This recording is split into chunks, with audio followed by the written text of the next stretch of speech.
Assalamualaikum dan salam sejahtera. Buletin Pahang edisi petang 3 Ogos 2021 bersama saya Fansurina Abdullah. Bantuan Prihatin Pahang terus disalurkan kepada pemain industri pelancongan yang turut kehilangan mata pencarian.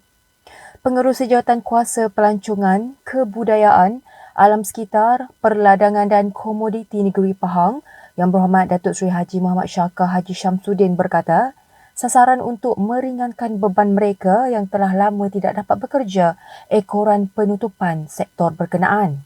Katanya situasi semasa pandemik COVID-19 yang melanda masih belum menunjukkan sebarang tanda akan berakhir dan ia semakin menghimpit pemain industri pelancongan.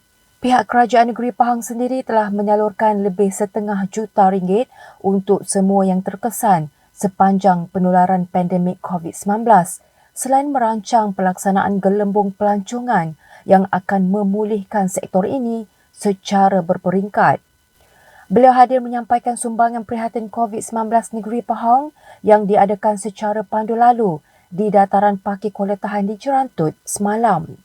Turut hadir Ahli Dewan Negeri Tahan Yang Berhormat Zakuan Ahmad Badardin, Pemangku Pengurus Besar Tourism Pahang Encik Kamarudin Ibrahim, Ketua Penolong Pegawai Daerah Jerantut Puan Halimatus Saadiah Muhammad Halim serta Ketua Pergerakan Puteri UMNO Jerantut Puan Faizah Ishak mewakili Pengerusi Jawatankuasa Hal Ehwal Felda, Koperasi, Usahawan dan Hal Ehwal Pengguna Yang Berhormat Datuk Haji Nazringah merangkap Ahli Dewan Negeri Pulau Tawar.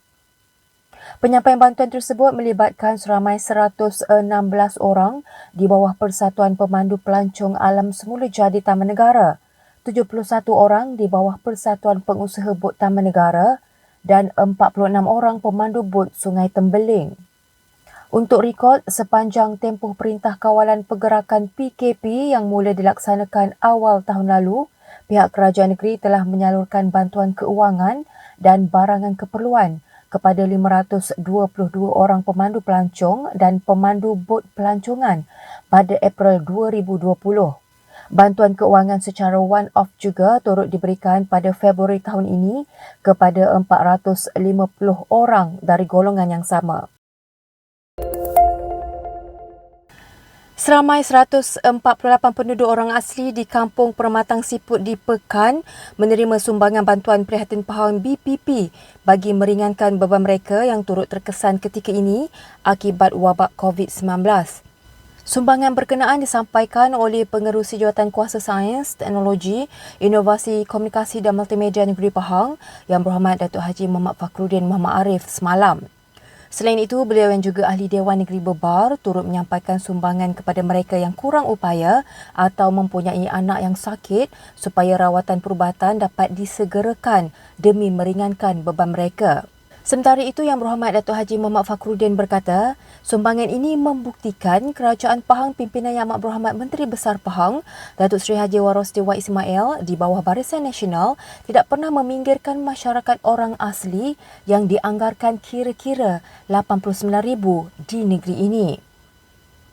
Sebaliknya, mereka sentiasa mendapat pembelaan sewajarnya, termasuk dalam aspek penyediaan prasarana asas seperti kemasukan bekalan air, jalan baharu dan elektrik.